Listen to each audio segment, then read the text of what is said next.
Good? Okay. Game face. Game face. All right, game face, everybody. It's like, you know, Canadian special edition of awesomeness. Let's go. 3, 2, 1. Tell me something. Why do American players, when they see someone 100 meters away or 200 meters away, yell out, "Contact!" I don't know. Super loud. I don't know. On command net. Hollywood. I can see him. Yeah. Yeah, he's a quarter mile from you. That's right. You couldn't hit him with real steel. Exactly. So we always kind of like chuckle at that because then everyone's on edge, and the next thing you know, people are shooting at stuff, and I mean BBs are dropping, you know, 100 feet before they're even near him. But call your heads. You know. I'm shooting. He must be cheating. Yeah. Yeah. But what that I don't know. we don't see. It's just okay. I think it's I've said this before. Hollywood and games, because your average airsofter here hasn't learned that trick of scaling military tactics down to airsoft. So they just think that it just applies across the board. Yep.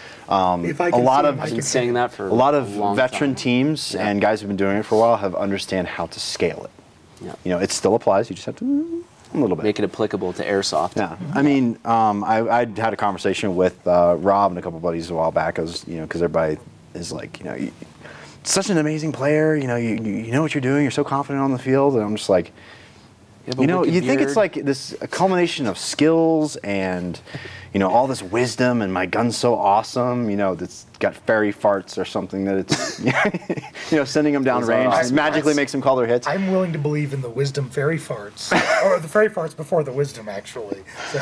But I think I said, well, one, it's experienced players. You know, you have to take the comment with it's not cheating and not bending the rules, but you learn how not to fight fair.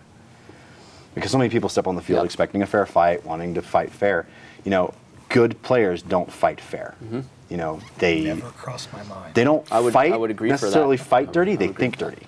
You know, they stage their tactics. They only engage when they're closer. You know, that's why every shot counts, because I'm not engaging the guy at the edge of my range. He is well within my kill range, and my shot's almost. And that 90%. causes a lot of animosity and resentment against those teams. It does, And because the only way that they must be able to beat me is if they're cheating.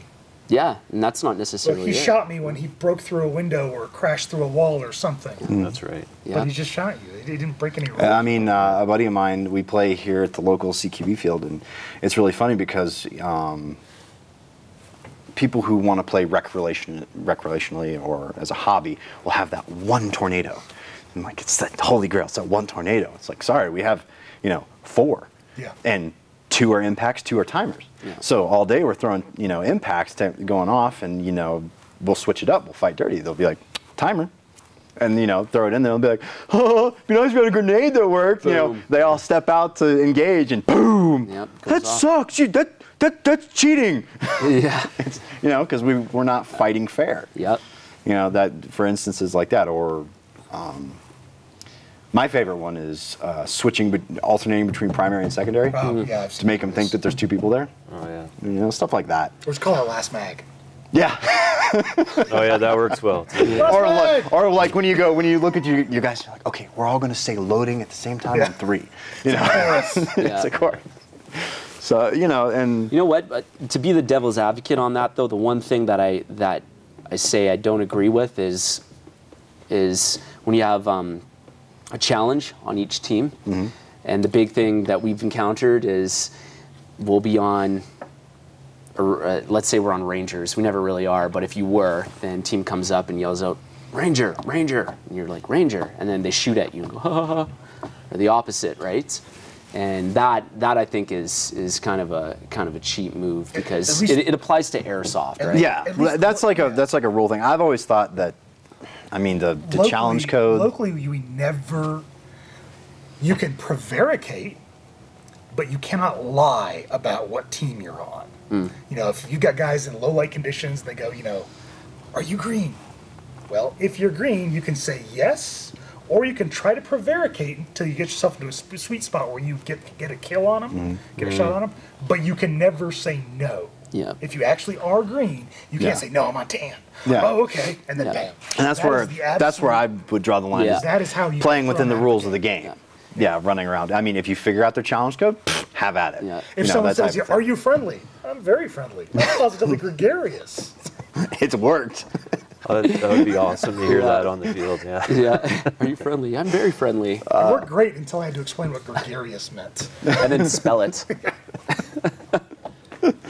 I have a question.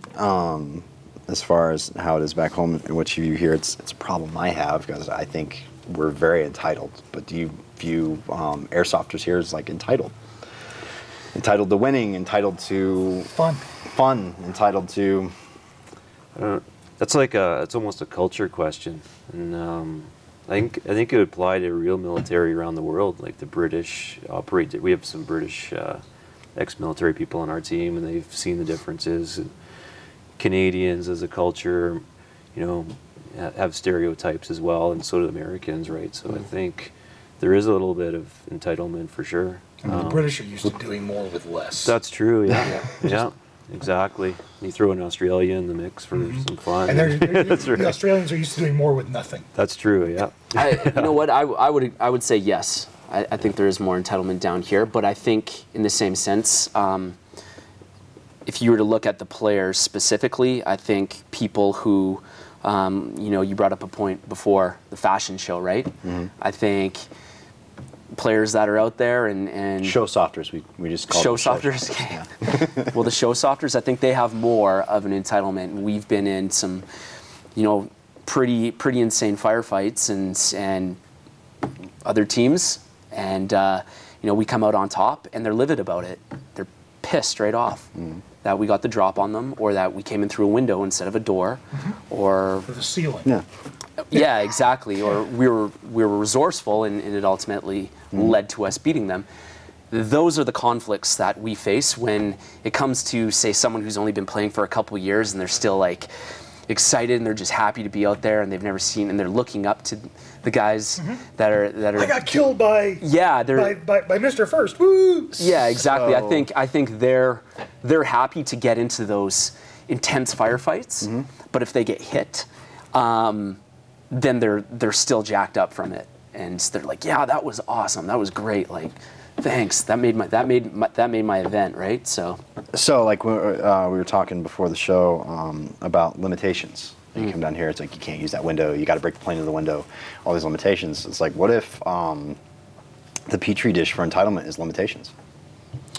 yeah, It's like when, you know, you're not allowed to use X, Y, and Z, or unless it's expressly defined in the rules of the briefing, and then, you know, just because that person, because we're not used to thinking outside the box or using every tool at our advantage, because we're only allowed to use the tools and rules that we're told.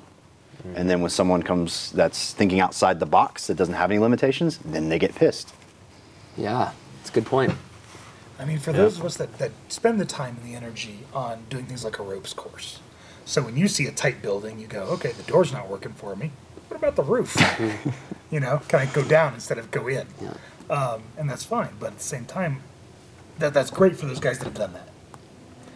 Then you've got the guys that think they can do it, and that's, you know, we've got a game going out tomorrow, and the one thing I'm really worried about is someone's going to overestimate their abilities, or capabilities, is going to try something stupid on this site and go home in an ambulance.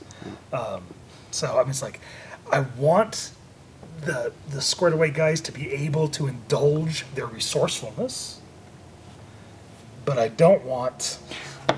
You're taking the extreme on the contrast of ropes and helicopters, you know, fast insertion stuff, and vehicles. Okay, let's go back to a favorite. Irene, Green Mountain Rangers, a collapsible ladder. It's thinking outside the box. It's not breaking the rules. Nobody said that they couldn't. Nobody said they could go through a half-story window. Yep. But everyone was pissed because they got to jump on them because they weren't expecting. They're like, oh, that window's 8 feet off the ground. No one's ever coming through that. That's right. You know what? Like, I know they catch a lot of heat, and I have my opinions, and won't get into those. You sure? But well, whatever, we could. But in that particular instance, you know, it's, in all honesty, it's nothing different that I wouldn't do if I had a collapsible ladder. Yeah, I can't get bent about someone doing something that I would. You know, which Irene was that? We were at 9 and 10. Was it 3? Okay, so it was one of the earlier ones. 4, Irene 4. Yeah, so we weren't there for that, so I don't know the exact situations, but if it was a matter of teams stacking up they realize, okay, well, this door is barricaded because they're holding it shut, which is typical in airsoft, even though you're not supposed to. That's exactly, I think, what we would have done if we had it. We probably would have bought one just to counter that. You know, yeah. So I can't hate on them for that. I would do the same. Yeah. I mean, I love an arms race. To me, that's the progression of the game, the evolution. Yeah. That's gonna have to be a meme there. Mr. First thing, I love an arms race.